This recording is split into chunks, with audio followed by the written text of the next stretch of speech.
everybody, this is the Wikstrand. So at the end of each year, I get to sit down and do one thing I love a lot, and that is to look ahead and see the next 12 months, which 15 movies are going to be the best ones, which 15 movies are going to, dominate the year for me.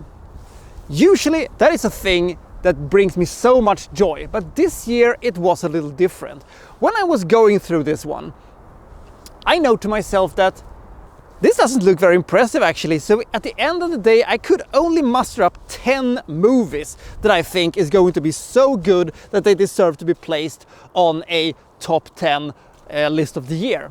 And this is mostly due to the fact that DC isn't coming out with anything that looks even remotely interesting, and the MCU has gone from must-watch movies to can-watch movies. So I was a little bit disheartened by this, but we're gonna take a look today at what I will consider the 10 most anticipated movies of the year. It is not looking out to be, one of the strongest years of all time, but considering that lots of my favorite movies of 2022 actually was movies I had no idea was going to come out and I had never heard about before. So maybe this can be a good year after all, but we shall see. This is my 10 most anticipated movies of 2023.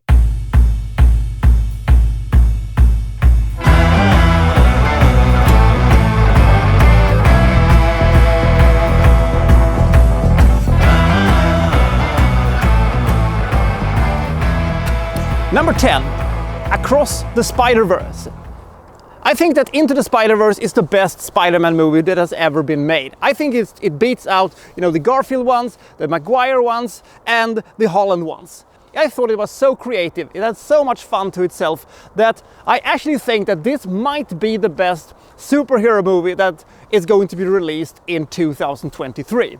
Do I think it's going to be as good as the first one? Debatable. They might overload this one with too much stuff and too much gaga, but I hope that we're going to have the multiverse storyline that we actually, in my opinion, didn't quite get with Doctor Strange and the Madness of the Multiverse. So I have really high expectations for this one, and I hope they're gonna follow through with it and give me an even better Spider-Man. But I might be smoking the hopium once again. Number 9, Dungeons and Dragons. I know one thing for an absolute fact, and that is that Dungeons and Dragons 2022 will not have a greater villain than Dungeons and Dragons 2000, because Jeremy Irons is still one of my favorite performances of all time. It is so goofy, over the top and hammy that nobody will ever be able to top it, I think. Do I have a slight fear that this might be an overblown over-reliance on, silly characters and CGI and lame villains and decent battle sequences? Might be, but we might also have a fun little adventure with, a bunch of colorful characters, a little bit like Guardians of the Galaxy, but in a fantasy setting maybe.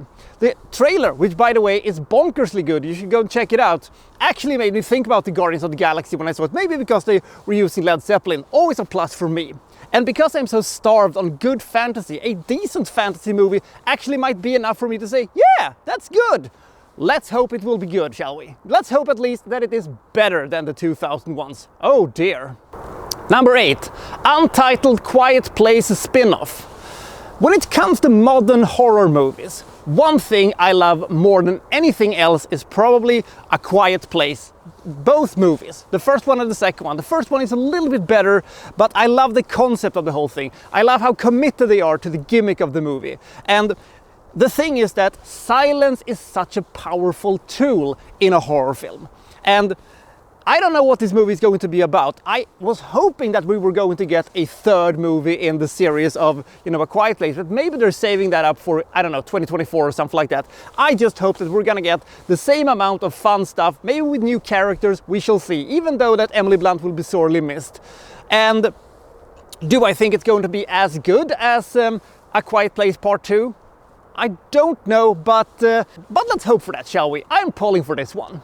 Number 7, Extraction 2. This movie really shouldn't be on this list because Chris Hemsworth should be dead as a doornail after, you know, all the trauma he took in the first movie, but somehow he survived. Or maybe this is a prequel, I don't know. But apparently it takes place in a snowy place and it will be set on a train somewhere. I have a fondness of action movies taking place in snow, and I absolutely love action movies that takes place on trains.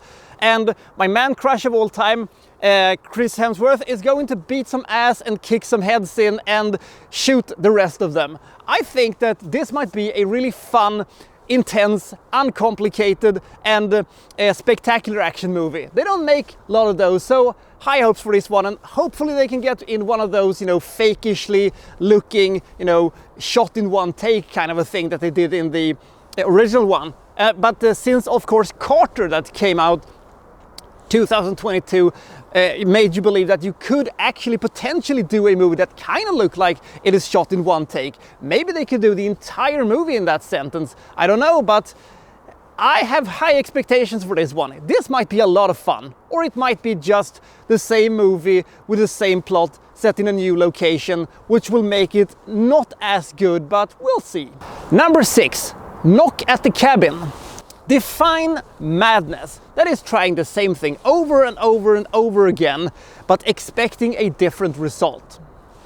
And to be fair, I have actually never seen a great M. Night Shyamalan movie. Not even, you know, the movies that is, you know, considered his, you know, really good ones like Unbreakable or The Sixth Sense. I think they are boring as hell with a pretty good twist, and on top of everything else, well, it's a bit boring until you get there, so you don't care about anything. And because everybody in every Shyamalan movie acts in this goofy, weird, emotionless, disconnected way, I never get involved with the characters.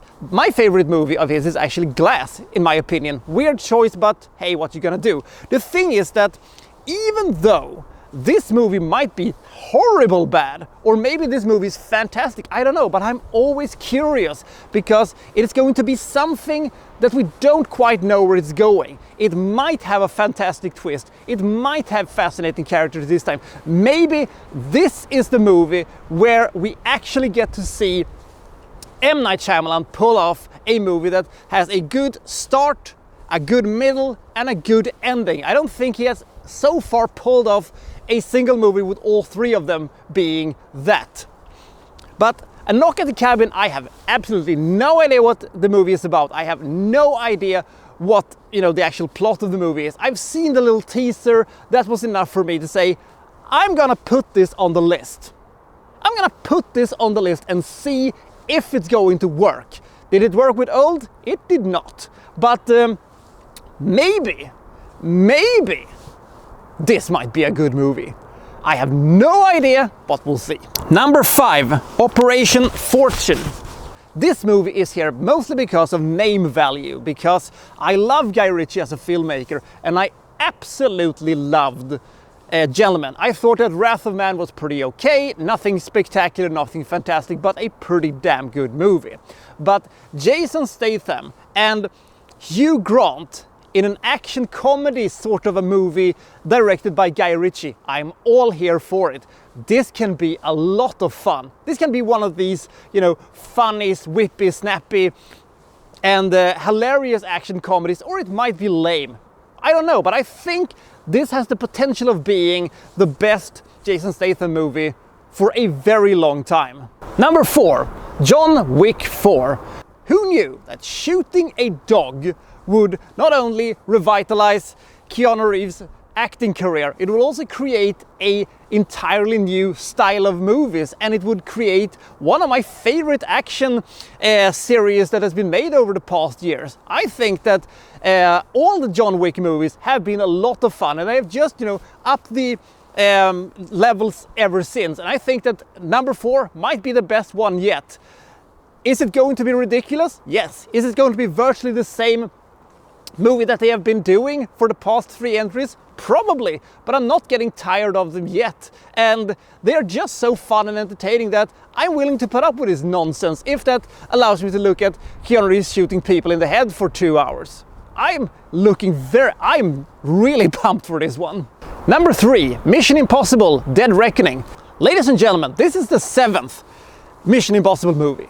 They have made 7 of these, and they have been consistently good, except the 3rd one. I didn't like the 3rd one as much as the other ones, but they have been consistently some of the most entertaining agent action movies that has been made over the past decades. And Tom Cruise has always delivered some of those ludicrously entertaining stunts you've ever seen. All of them has felt like glossy Christmas presents wrapped in wonderful wrappings, and when you unwrap them you see that there are so many fun things, and the masks and the Scooby-Doo reveals and the hilarious stunts and dun dun dun dun dun dun dun dun dun dun dun dun.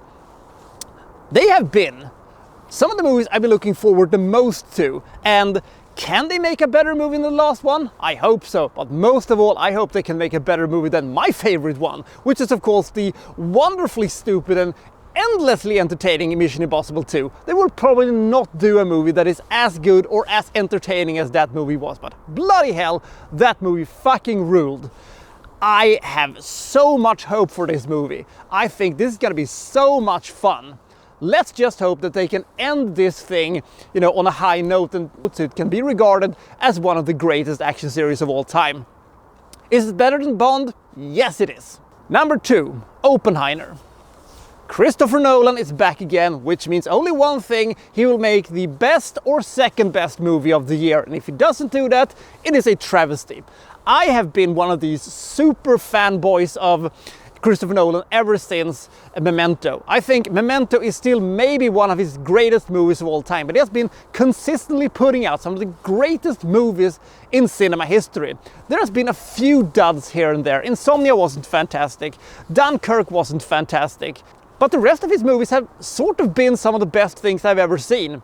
The only thing that works against this movie is the fact that it is a biopic of the father of the atomic bomb. This feels more what a Steven Spielberg would have done, but maybe Nolan can do something with it that I don't know what it actually can be, but it will look astonishing, it will look spectacular.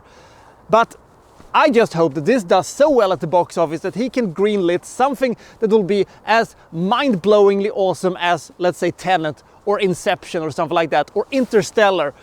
Do something new, do something original that we have never seen before, Nolan. Give us it, goddammit. And number 1, Dune, Chapter 2. Dune was almost everything I wanted it to be. I love the music, I love the scope, I love the visuals, I love the story, I love the actors in this one. I just hope we're going to see more of it, and I just hope that the world is ever expanding and we get some new fresh faces in and some new fantastic little intrigues going on. And because it is the same crew essentially and the same everything, I think this movie is gonna rule so hard. I have so high expectation in this one. So which movies are you looking forward the most to when it comes to 2023? Comment below and I'll see you next time for, well, so-and-so reviewing, well, such and such. Thank you for watching. Thank you very much.